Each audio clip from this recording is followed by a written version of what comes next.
when I went bankrupt, everybody around me was very much like, oh my God, you've lost everything, your life's over, you'll never work again, your credibility's finished.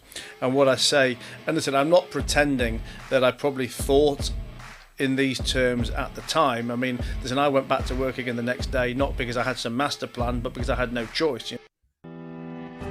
What's up, everyone? This is Sahil here, and welcome to the Sehgal Show, where I'm gonna be interviewing some crazy entrepreneurs out there who started from scratch with no experience, resources, and connections, and then later on became unstoppable and dominating figures in their respective businesses. We're gonna dive deep into the mindset of these super successful entrepreneurs to find out how they did it and how you can model it too. It's time to pick their brains and uncover all the strategies and tactics which these entrepreneurs use to scale their businesses from nowhere to multiple 6, 7, and 8 figures. Welcome to the Sehgal Show.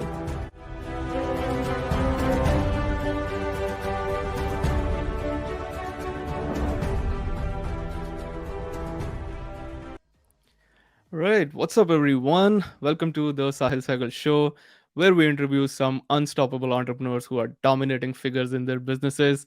Sahil here, back again with an awesome, insane guest today. So we are going to interview Matt Haycox on our show today, and gonna be knowing about how he has lended over $500 million to small, medium, and enterprise companies. Now, his story is one of a mistake maker turned into a hugely successful entrepreneur, from starting in business at 16 and then bankrupt at 27. He's a funding guru who has lent over, as I said, $500 million to SME businesses in UK and Europe. His strength as an investor lies in his knowledge and experience in specific industries, particularly finance, retail, leisure, and property. He has raised hundreds of thousands of pounds for the Matt Haycox Foundation, starred on national TV, became a social media star, and uses his knowledge and experience to help other businesses and entrepreneurs worldwide. Now, without any further ado, let's welcome Matt to our show today. How are you doing? Hey, welcome, Matt. How are you doing? Good. Thanks for having me. It's a pleasure and honor to have you, man. Let's dive into that show. So, Matt, your journey is, again, it's really inspiring, and you have been into the space from couple of decades now, long time. So, can you drop some light on your journey or some maybe major broad strokes about it? Yeah, I mean, look, I could talk for hours and hours about my backstory. I mean, I've been in business now for literally over 25 years. I mean, I guess the quick summary is I always wanted to be in business. As far back as 8, 9, 10 years old, I remember wanting to be a business owner. I always say that it wasn't particularly because I knew or loved business at that point, but it was just because I wanted to make a lot of money. And, back in the late 80s, early 90s, it was very much the belief that the only way to make money was to own your own business. I think that, coupled with the fact that my dad he owned his own business as well, probably made me focus on that as a journey. I mean, it was absolutely not what my mum wanted. She wanted me to be a doctor or a lawyer and go to university and be that kind of stereotypical respectable son. But I was determined to find my own way making money. As a teenager, I tried everything from buying and selling website domain names to selling products at the market. My first proper business was working in a family business back when I was 18, 19 years old. It was a business my dad had invested in that was failing. I was kind of thrown in at the deep end to turn it around, really. And I always say I didn't know what I was doing. I just knew everything that I probably shouldn't be doing, which was I guess a combination of some common sense and a lot of the books and things I'd read and studied over the previous years. But I spent 3 years in that business. Took it from a £300,000 loss to a £30,000 profit, and I always say, it wasn't that the numbers were that big. I mean, even in 25 years ago, 30 grand wasn't very exciting, but it was just a principle that I'd kind of been thrown in with so many fires, so many problems to learn from. I always say that you don't learn from the things that go right, you only learn from the things that go wrong. And man, did I have many things go wrong and many things to learn from. I mean, I left that business at 21, 22, and I went off to go and set up on my own in leisure. Wanted to own bars and clubs. Again, I didn't really have any qualification to want to do that, but as a 21, 22-year-old guy, we think that we can I guess all the money that goes over the till must have been mine, right? And I could own a bar, make loads of money, drink beer, and meet girls all at the same time. And that was really the beginning of my first successful journey on my own. I started to open some bars, started to open a strip club, and then really went from there to scale over the next 4 or 5 years. Ultimately, by 2008, I was the biggest strip club operator in the UK. I had 65 plus bars, clubs, and pubs. I had a retail store. I had a finance business. I had hotels, property development. Kind of turned my hand to everything. But it was a business that was built completely on debt. Anyone who's old enough to remember the early 2000s was a time of very, very easily available capital, and I was buying all these businesses and opening all these businesses by borrowing money. Money that obviously in hindsight was not sensibly priced. It was not sensible terms, and the pressure that put on the business all came to a head in July 2008. The credit crunch again. If anyone can remember that time, if you can't remember it, you've certainly heard about it. And the liquidity dried up. My lenders stopped lending. The fact that they wouldn't lend me anymore ultimately showed the holes in my business. And we couldn't make ends meet. We couldn't service our debt repayments. The first lender kind of came after us around August 2008, and within a matter of days, literally in a matter of days, everything was gone.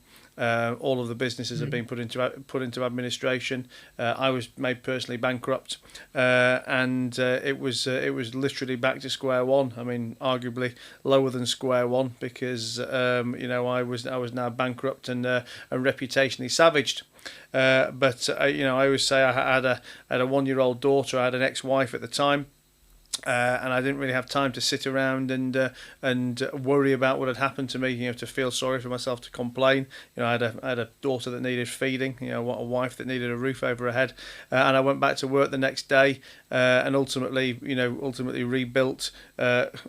A lot quicker and a lot bigger than I ever was before, and now I've kind of gone from one side of the table to the other. Many years as a business owner and a business borrower, taking that skill set to move on to the other side of the table, and I'm now an investor and lender and an advisor to businesses, as opposed to so much of an operator. I still do have some businesses that I do operate, business I've invested in, but I try and now bring the capital, the magic sauce, the experience, and work with other chief executives, other business partners who do the day-to-day heavy lifting, and I try and bring my experience and capital to the table. Oh man, that's quite a journey, bro. You started at an early age, and with your, as you said, that you mentioned that you started with your father's business and all. What specific memory or lesson from those early days had a significant impact on your entrepreneurial mindset? What do you say? What do I remember from back then? I was just very, very hungry back then. I was very impatient. I didn't want to. I guess that the fact I ended up running that business was because my father had just retired. He'd made a very passive investment in this business, and he was kind of sat at home chilling really, and I'd be coming home from work every day, complaining to him that all the staff there, all the other directors and shareholders, they're robbing you, they're doing things wrong, come back to work, and I just remember my dad saying, look, I've had 25 years of business, I've had 30 years of your mother. I really don't need any more stress right now. And ultimately, that's how I ended up taking over. Because after whatever it was, 6, 8, 10, 12 weeks of heavily harassing him, he finally gave in and said, "Look, you get in there and do what you want with it, because you can't make it any worse than anybody else." And I just all I really remember from that time is just wanting to be desperate to get my hands dirty, sleeves rolled up, and try and make money. Oh man. And then after that, the transition that happened, like from that, I think it was a uniform business, right? That your dad was running, and then you went into the world of leisure, bars, clubs, and strip clubs, all that. What motivated you to enter into that industry? I mean, the motivation was purely personal enjoyment. I didn't know anything about the business. I didn't know anything about the economics of it. How to operate in it. I just thought, oh, it sounds cool. Sounds cool to own some bars. Make money and drink and have fun and meet girls. I mean, really, as flippant as that sounds, that was my only thought process at that time. Are you still involved in that industry? I'm Just still curious. involved in that industry. Not obviously not with those particular businesses. Those businesses went bankrupt, but I do still have some bars and clubs. I mean, I don't operate them day to day myself anymore, but I've got 4 or 5 big venues around the UK. Okay, that's great. And a couple of minutes ago, you were mentioning, so you are now playing a lot of roles. If I say borrower, lender, investor, speaker, consultant, coach, podcast host, all that stuff, which role do you love the most? Um, you know, I mean, look, I love everything I do. I mean, if I didn't, I probably wouldn't do it. But I mean, whilst it's not directly business, I do love hosting the podcast. It gets me the opportunity to meet some great people, have some really interesting conversations. Where I hear many good stories and learn a lot of stuff myself. But then I'd also say that the fact that I'm a lender or an investor to these businesses is great, because again it gives me exposure to different stories and different problems every day. I think one of the best things about lending money is being able to get under the hood of different businesses, to be able to see other people's problems, fix their situations, Mhm. and also money's an interesting tool for bringing out the best and worst in people. So I guess on the good side, I get to lend to lend to all kinds of interesting businesses, all kinds of interesting circumstances. On the flip side, when it comes to repaying the money, when the borrowers can't repay, it's almost like the world's best people watching experience, where I get to sit and listen to absolute lies and rubbish and stories from these from these people who all of a sudden have got a very different story to tell from 3 months earlier when they borrowed the money. Yeah, that's a different, like a kind of a very weird industry in that. What is the major upside that you see in giving debt? It's not easy. I mean, Well, like everything I do is secured. I'm always taking an asset as security. Normally it's a property. Maybe it's something like plant and machinery. Quite often watches or other valuable assets like that. So our fallback strategy is always that there always is something to fall back onto if they don't pay. I mean, Mhm. look, I think my advice to anyone who wants to be a lender, because nowadays anyone with free capital thinks they're a lender, in the same way that 5 or 10 years ago probably anyone with free capital thought they were a property developer. But everybody thinks that they can lend money. Now, lending is very easy. Yeah. Getting paid back is what's is where the skill comes in. But I think if you want to lend money, you need to be patient and be thick-skinned, because you've got to expect that people don't want to pay you back, that they will do. And listen, I'm obviously generalising here, and I'm being unfair to many successful businesses and gentlemen borrowers. But I think in the main, when somebody is struggling financially, or when there's a bit of pressure in the business, the first place they look to I guess kick that pressure onto is the lenders, and they'll do anything possible not to pay you back. And you can't take it Mhm. personally. You can't get it. You can't get emotionally involved in it. You've just got to make a loan, knowing that you've done it with all the right data in place, with all the right gut feel in place, and you hope it goes right, but you think it'll go wrong. And if it does go Yeah. wrong, then you've got some assets to take back. And that's why for us, being a secured lender is so important, because if you're doing a cash flow based lend, an unsecured lend, where you've got no point of leverage, leverage being the key word, that you've got to have some ability to force that borrower to pay you back. Right, right, right. And when you were like your journey at your journey, there was a point when you went bankrupt and Mm. all. Did lending like was the played a major role in that Well, when you were trying absolutely. to come back up? I mean, look, I went bankrupt because I was completely over leveraged. I borrowed far too much money and was unable to service it. But one of, I mean, what I tell both my borrowers and my investors today is that the kind of the genesis of my lending business and my lending knowledge came from being a borrower. And and when I went bankrupt, a lot of people lost a lot of money. And obviously that's not something that I talk about flippantly or take lightly. It's it wasn't fun for anybody, but I guess ultimately I learned why they lost money, why they weren't able to recover money from the situations that went wrong, and we've built our business model accordingly around that, so that we don't lose money, or we minimize and mitigate our losses as much as possible. That become blessing in disguise kind of stuff. Well, you could say that. You could say that. Gotcha. That's great, man. And I was listening to one of your interview. I think you mentioned that when you went bankrupt, all you lose is the money. And how did you develop that kind of mindset, man? Like when you're into this position, you feel like, you don't feel like all that. What was the mindset behind it? Yeah, I mean, look, I guess to flesh out what you're saying, I think what I was saying was when I went bankrupt, everybody around me was very much like, oh my God, you've lost everything, your life's over, you'll never work again, your credibility's finished. And what I say, and listen, I'm not pretending that I probably thought in these terms at the time. I mean, listen, I went back to work again the next day, not because I had some master plan, but because I had no choice. I needed to put food on the table. I needed to pay the mortgage. I needed to have some money to live on. So, I mean, that was my motivation. It wasn't that I had a master plan, but but what I've learned from that experience, and what I look back and what I would advise someone now, is that when they say, oh my God, you lost everything, I say, actually, the only thing I lost was money.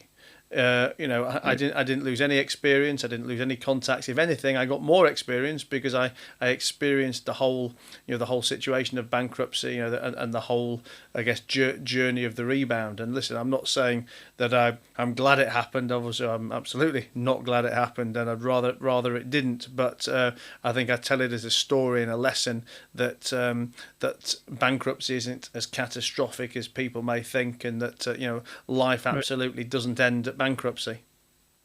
Yeah, that's so right. I've heard about some people talking about that they don't do business with people who have not at least went bankrupt one time in their whole life and business.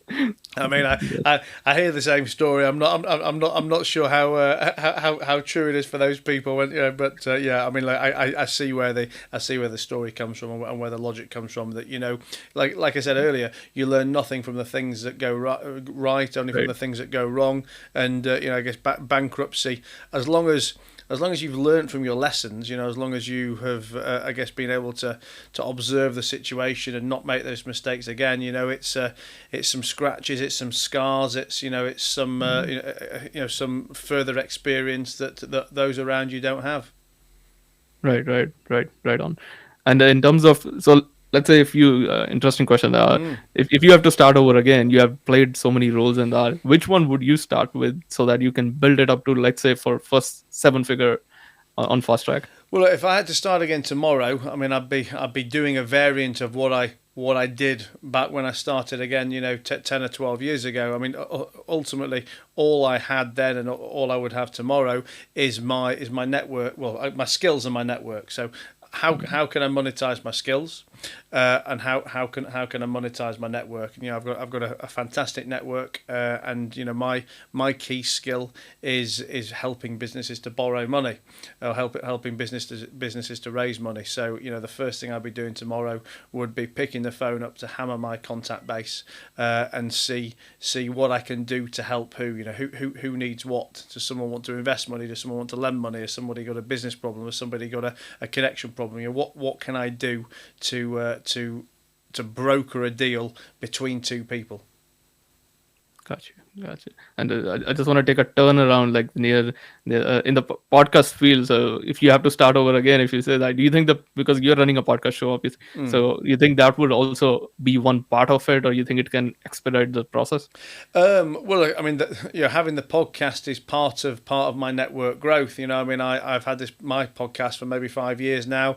I've got something like over 200 audio episodes and something like over 1,000 videos on YouTube, and that, the whole time of doing that has allowed me to make some fantastic contacts with some fantastic people. So I mean, I wouldn't I'm not saying I'd be specifically using the podcast to go and make money from, but what the podcast has certainly done is put people into my network that I would be able to, let's say, monetize that relationship with in some way, shape, or form. And what was your intent to start your own show in the future? When I first started the podcast, it was nothing more than a relatively easy way to create content. I mean, we're going back to 2017, 2018. I knew I needed content. I needed some online content for social media, for Google, for whatever, to grow my presence. And I felt that hosting an interview style show would be easier for me to create content than sat there on my own talking to camera. So if you ask me why did I start it, that's why I started. Now I know what I know now. I see the value of the podcast in terms of the framework to be able to allow me to meet people that I wouldn't normally be able to meet. And also for the chance for other people who want to Google me, who want to do business with me, when they do Google me and they see that I've sat down to host a podcast with 200 plus celebrities or chief executives or inspiring individuals, it gives me some instant kudos and instant credibility. So I mean, I can't advocate enough for people having a podcast. I tell everybody that I believe everybody should have a podcast, but I've learned that now. I didn't know that 5 years ago, so I won't pretend that's why I did start. But I think having the podcast has been, one of the greatest decisions in business for me. Oh man, that's great. That's great. And looking ahead, what legacy do you hope to leave in the business world, and how do you envision continuing to make a positive impact in your field? I mean, I don't have any particular, let's say, business aspirations to leave behind. I mean, I do business, A, because I love it, and B, because I want to make money from it. I'm not going to pretend it's all for fun and that I'd still be doing it if I didn't get paid anything. I mean, I obviously love the fact that I get paid, and I do need to get paid.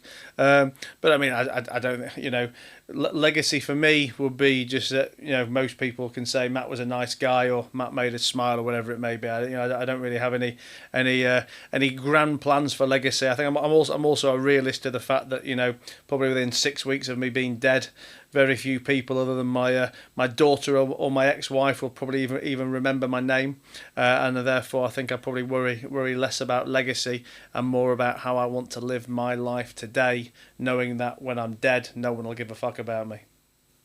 If that makes sense. Yeah, don't know. That's so You might have to bleep me out. I don't know if I'm allowed to swear. No, that's fine. That at least it's unfiltered. So I like the candid ones. What is the next thing that you are working on these days? What is the next thing for Matt?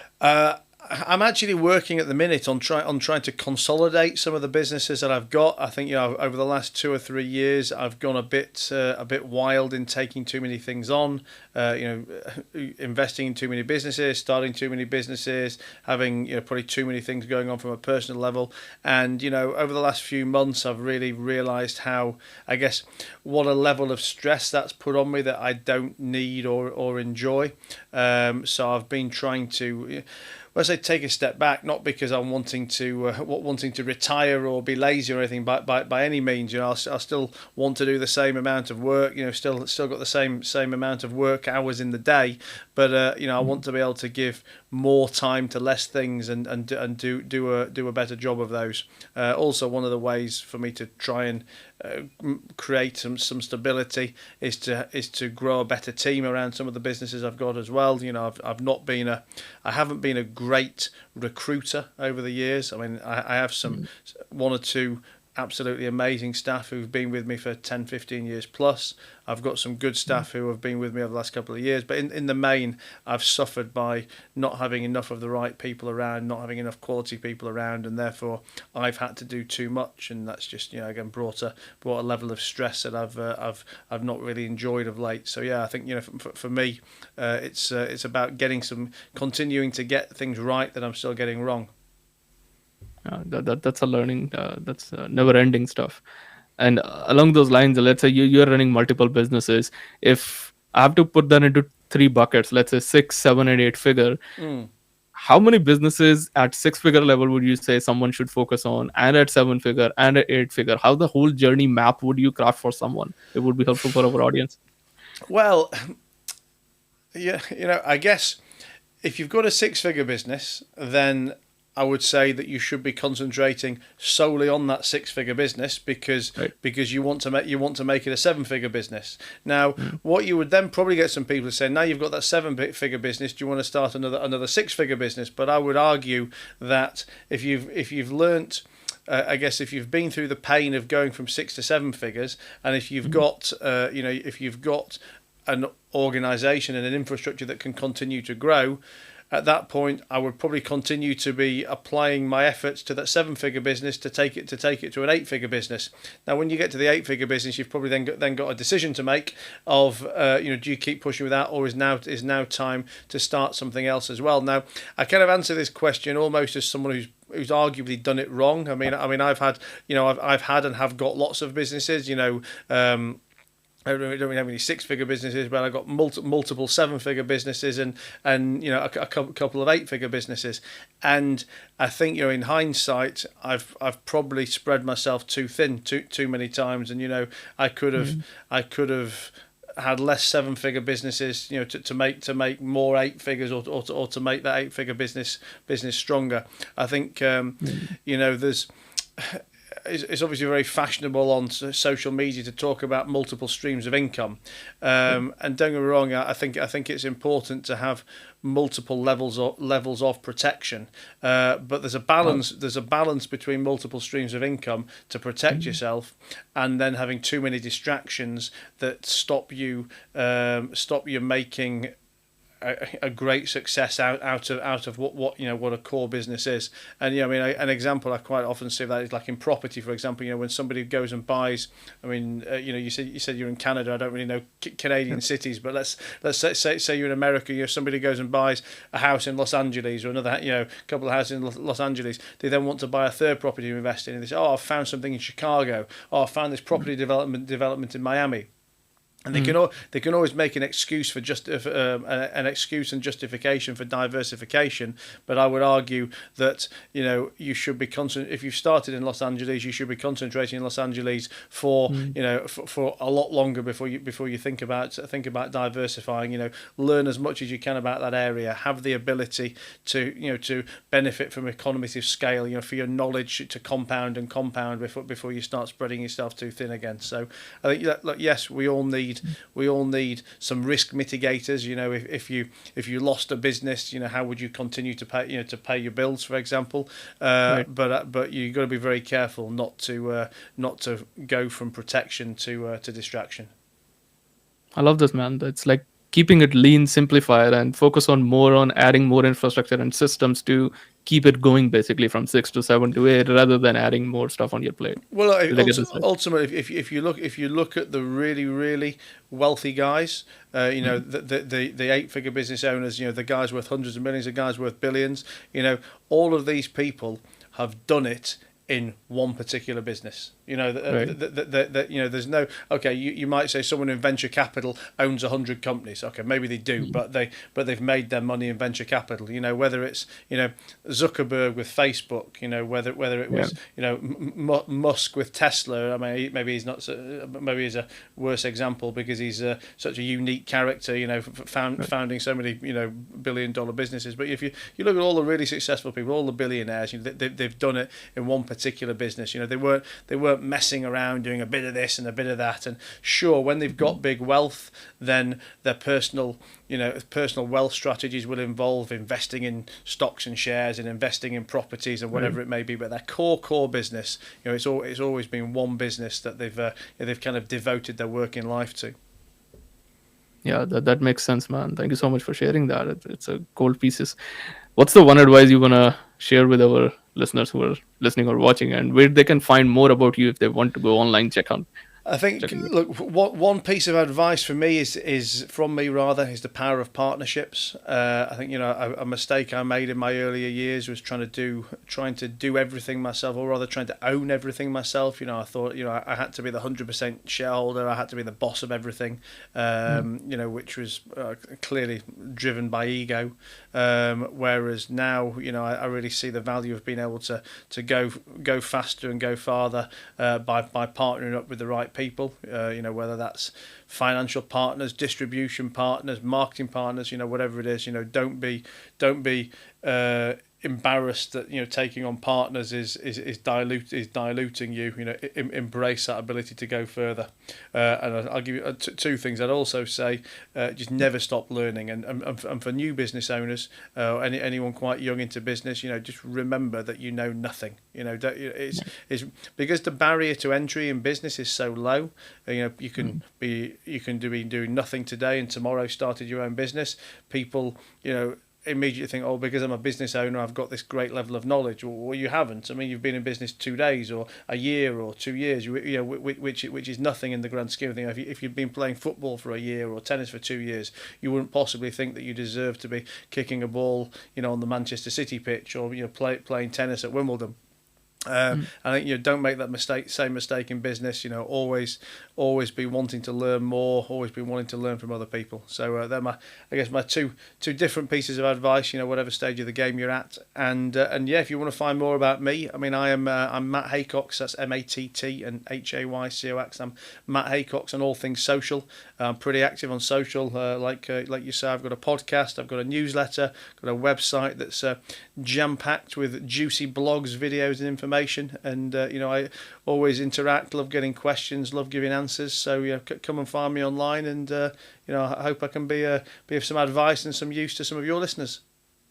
That's awesome, man. That's awesome. Thank you so much, man, for sharing that. And I'm gonna drop this link under the show notes so you guys can go check out his stuff, podcast show. He has so much stuff, trainings, coaching, consulting. You guys can go over there. Again, thank you so much, Matt, for coming on, sharing these all gold pieces. You have been gracious with your time, man. Thank you so much once again. Thanks, Sahil. Absolutely. People who are watching or listening us will be coming up with another episode very soon. Till then, stay tuned. Take care. Bye, everyone.